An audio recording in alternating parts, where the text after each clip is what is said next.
new 2023 Mercedes-Benz GLC300 Coupe, courtesy of Mercedes-Benz of Hagerstown in Hagerstown, Maryland. For more information on their inventory, please feel free to check out the link in the description box below. But so we're in this one today because this is an insanely good-looking SUV. Not only that, you do get a 4-year, 50,000-mile bumper-to-bumper warranty as well, which of course beats the traditional 3-year, 36,000-mile warranty. So ultimately in this video, we will be testing out and going over everything about this one, from acceleration to braking, steering feel, ride quality, sound system, exhaust clip, all that fun stuff. So having said all of that, what do you guys say? Let's just go ahead and jump right into it. And as always, let's start with pricing. And so MSRP for the GLC300 Coupe will start at $54,700. Powering the beast is a 2-liter turbocharged inline 4-cylinder, putting out 255 horsepower at 5,800 RPM, 273 pound-feet of torque coming in at 1,800 RPM. Power sent to all 4 wheels. This is a 4MATIC all-wheel drive only, so that's pretty nice. That power sent to the ground through a 9-speed automatic with paddle shifters, which you guys know we will be testing out here in a little bit. But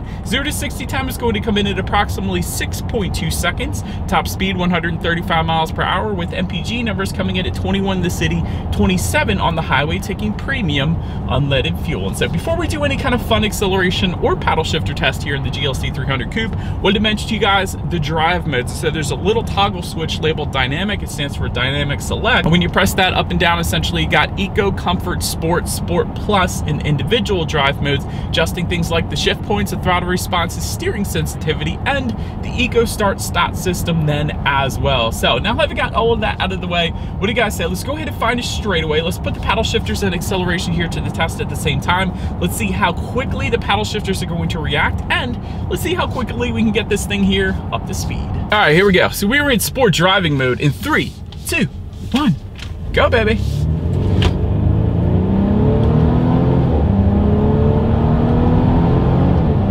This thing is quick, dude. All right, paddle shifters are actually okay. Not the quickest I've ever felt, but they're not slow either. So paddle shifters are all right. Acceleration was great. I definitely like that acceleration. Definitely not gonna have any issues emerging onto the highway. 0 to 60 in 6.2 seconds, you guys. In case you didn't know already, it's pretty quick. So definitely not gonna have any issues there. That was fine. But anyways, to go along with that acceleration, as always, braking is equally important. So up front, you will find 13.5-inch ventilated front discs. In the back, 12.6-inch solid rear discs. As far as that braking feel goes, since there's nobody behind us here, I love it. That feels good. Yeah, definitely on the firmer side of things, not a soft braking feel, which you sometimes do find in SUVs, so I did want to mention that. So braking feel is perfectly fine for me, at least.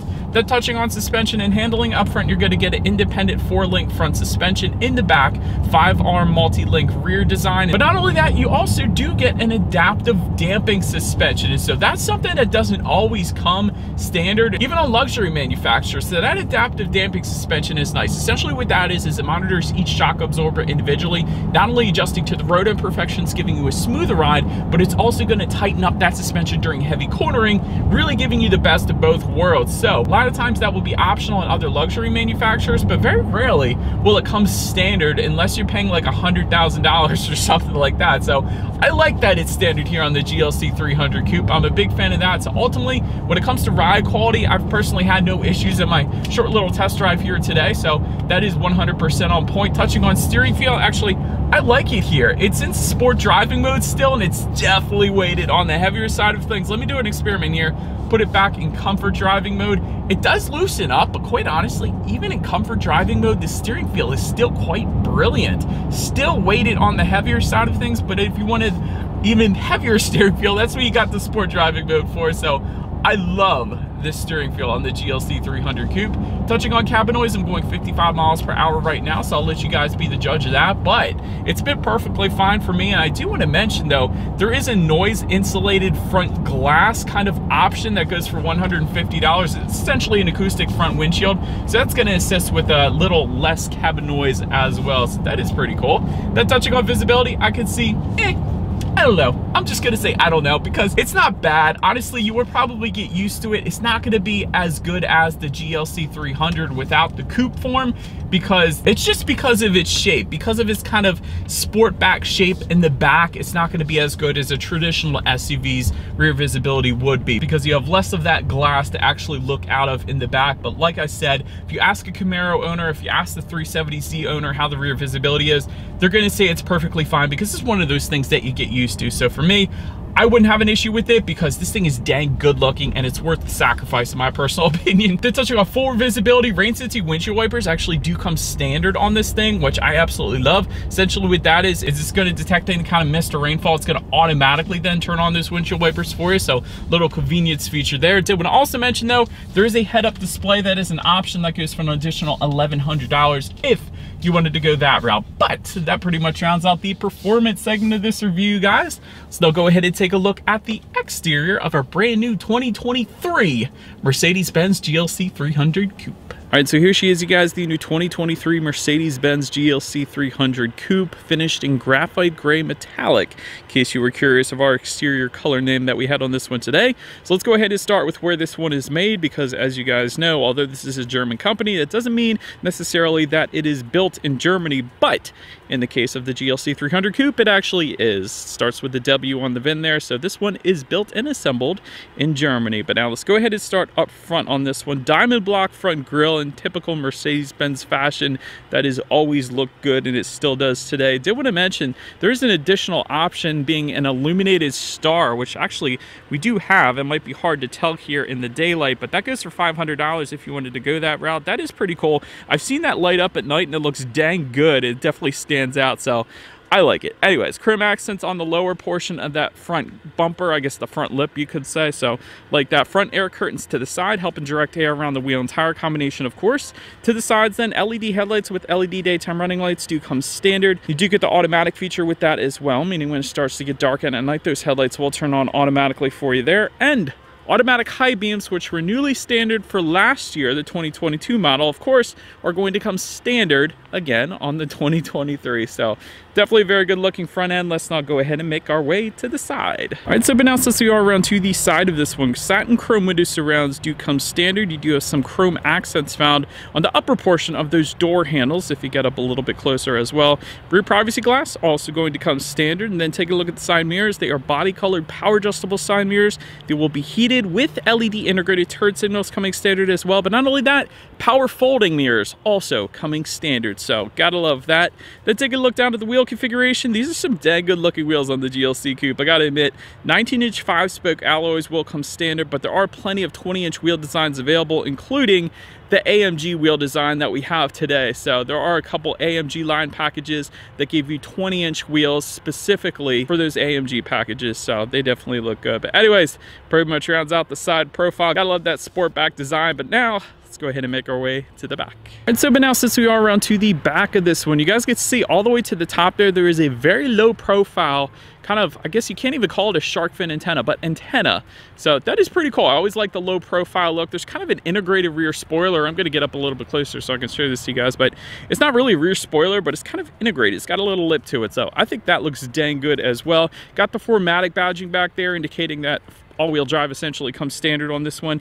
LED taillights do come standard across the board as expected at this price range, of course. Just to the bottom, at the very bottom here, you will get a rear diffuser. That looks pretty good as well, but perhaps my little pet peeve for the GLC 300 Coupe is going to be the fake exhaust outlets. And so you have these giant kind of chrome outlets. It looks like they're exhaust outlets, but they're not. Because if you actually get up a little bit closer underneath, you're going to see that this thing does have dual exhaust outlets, but they're both kind of tucked away towards the ground as opposed to actually pushing them through the exhaust outlets, which you would think would be the case. But anyways, that's my little pet peeve. But as always, I do believe you guys know what we have to do next. Here is that exhaust clip.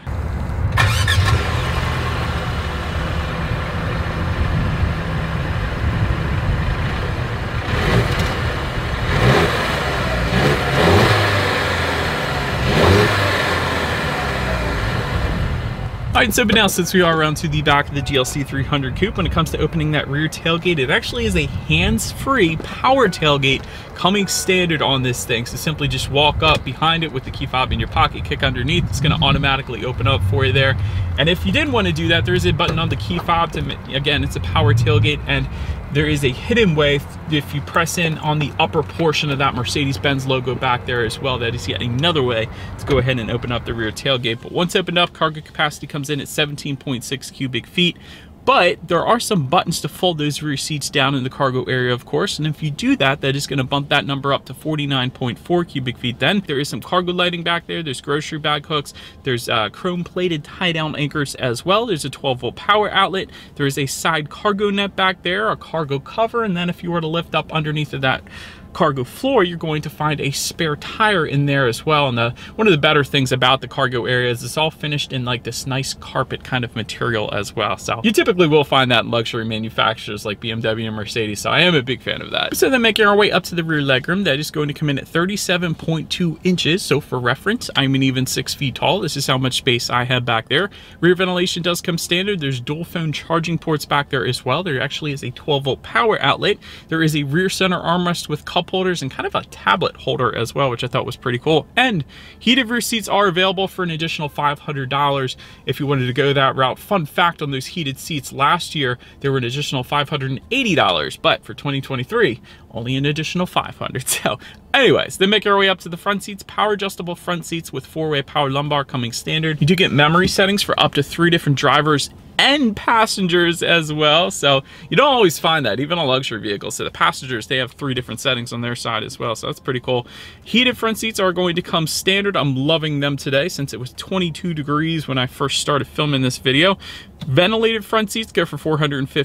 MB-Tex upholstery is going to come standard. However, full leather seating goes for $1,620 if you wanted to go that route. And overall seating was plenty comfortable. One of my favorite parts about the seating though is the side bolsters are pretty thick. They definitely come out a good bit. So when I was going around the turns on those back roads back there, it definitely felt like it was holding me in place pretty darn well. So I'm a big fan of that. So if you wanted to have a little more spirited driving on the back roads, you can do that with the GLC300 Coupe because of the side bolsters. So big fan. But anyways, then take a look at the steering wheel. It is tilt and telescoping. It is power adjustable. Liked that. Leather wrapped as well. And if you wanted a heated steering wheel, that adds an additional $250, but that is available for you then. But so then make our way to the startup. All of your buttons are located on one side of the key here. You got lock, unlock, and of course that button to pop the rear tailgate there, but it is all keyless entry with a push button start. So all I'm going to do is simply put my foot on the brake and press that engine start button, which actually is a pretty cool design to it, kind of by the driver's right knee there. So I'm also a fan of that. Good attention to detail, Mercedes. But then, once started up, analog gauges do come standard on this thing, but there's a 12.3-inch digital gauge cluster. That goes for $750 if you wanted to go that route, and that is completely customizable. And so, essentially, if you press the home button on the steering wheel itself and you go all the way over to the right, you have the option for designs. When you hit designs, you got sport, classic, and progressive. So that completely changes the look of the gauges up there. So I did want to mention that, because that is one of the coolest things about digital gauges. It can be completely customized. And of course you have your outside temperature indicator up there. You have how many miles you have left until you hit empty. There's the time of day. List goes on. Pretty much everything you could possibly want on the gauges up front there. Then making our way to overall interior quality, there is a power sunroof that does come standard. 100% love that. You typically don't find standard sunroofs or moonroofs these days, so I like that. Also, there is an overhead sunglass holder up top there as well. Auto dimming rear view mirror with garage door openers for up to 3 different garage doors, and that's going to be a frameless mirror as well, so I like that. Dual zone climate control does come standard. 64 colors of ambient lighting as well. A Mercedes-Benz definitely does ambient lighting very well. Wireless phone charger goes for $200 if you wanted to go that route. And there's plenty of different wood trims available, although we kind of have this aluminum trim accenting going on in our particular configuration here today, found on the doors just behind the infotainment screen as well. But there is a lot of contrast stitching, so I did like that. Just in front of the touchpad controller, that is where the wireless phone charger is located. There's also a phone charging port up there. There's a couple cup holders, and then the center armrest, you got a couple more phone charging ports actually, and a decent amount of storage in there. And we actually do have the matte wood finishes, and I like how the matte wood finish is kind of texturized as well. It's finished in black here, kind of surrounding everything in the middle. So I do like that. And overall, honestly, interior quality is 100% on point. So definitely didn't have any issues there. But now let's go ahead and take a look at the infotainment screen. 10.25-inch color touchscreen display is going to come standard. So yes, it is touchscreen. There is also that touchpad controller and buttons I just mentioned to you guys behind the cup holders. And there's also the availability for you to say, hey Mercedes, how may I help you? Turn on the radio. And there you go. It literally listens to everything you say. It will do whatever you ask it to do. I'm just saying. But anyways, Bluetooth and audio streaming, of course, do come standard. Android Auto, Apple CarPlay as well. Factory navigation system also coming standard. You can check out your driving statistics up there if you wanted to. And there's a bunch of themes as well. And this is another one of my favorite parts. If you kind of swipe up from the bottom, you're going to get a bunch of themes like trip, experience, efficiency, lounge, and standard. It completely changes the look of everything in the actual vehicle. So it's going to change things like the ambient lighting settings. So if you put it in kind of the sportier mode, it's going to kind of give you like this orange ambient lighting. It's going to give you all your driving statistics on the infotainment screen. It's also going to change the gauge readout to the sport kind of look. So it changes a lot about the actual vehicle itself when you change those themes. So I do like that feature. I'm a pretty big fan. But also, of course, you can check out your radio information up there. And so standard sound system will be 6 speakers, but there is an optional 13-speaker Burmester sound system. That one goes for $850, and that is not the one we have today, unfortunately. But that one does come with 590 watts, but we do have the 6-speaker sound system with us here today. So what do you guys say?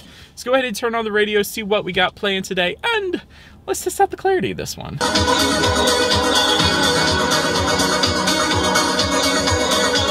Actually, not that bad. The clarity was pretty darn good. Bass was okay as well. When it comes to 6-speaker sound systems, it's definitely one of the better ones that I've heard in a while. So I don't mind the 6-speaker. Obviously, if you're into music, go with the Burmester. And honestly, $850 for that kind of a sound system, that's a good bit of bang for your buck. But I don't mind the 6-speaker. I'd probably go Burmester. But anyways, last thing I want to mention to you guys on the infotainment screen is when you do put the GLC300 Coupe in reverse, you will find a rear view camera coming standard across the board, but you will also get a surround view monitor coming standard as well, which is going to give you that bird's eye aerial view, which is always going to lead us into safety. And so to start, front side curtain airbags do come standard. Driver's knee airbag up front as well. In the back, you're going to have latch, aka lower anchors tethers to children for the rear car seats. Rear child door locks, tire pressure monitoring system, but also coming standard. Active brake assist, Mercedes-Benz emergency call service, blind spot assist with exit warning, cross wind assist, Parktronic with active parking assist, and rear cross traffic alert then as well. Did want to mention one more thing when it comes to safety. There is a driver assistance package that goes for $1,700. That gives you adaptive cruise control, active steering assist, evasive steering assist, and a couple other things then as well. So overall, when it comes to my final thoughts here, great looking vehicle. I definitely love the styling of the coupe form in SUV kind of fashion. I don't know how else to put it. Excellent ambient lighting as always. Mercedes-Benz always crushes it with that. Digital gauges are wonderful. I love how you can completely adjust the look up there. Great driving dynamics as expected. 0 to 60 is 6.2 is great. The braking feel is great. The steering feel is wonderful as well, especially in that sport driving mode. As far as room for improvement goes, rear visibility obviously isn't going to be the best with this particular shape. I think it's personally worth it though because of the shape. It makes it look so much better, but again, it's not going to be as good as its traditional SUV counterparts. And the other thing, I think that last safety package should really come standard on this thing because most other manufacturers, even non-luxury manufacturers, are giving you standard adaptive cruise control and evasive steering assist, things like that. So that's my other constructive criticism. But anyways, let me know what you guys think of the GLC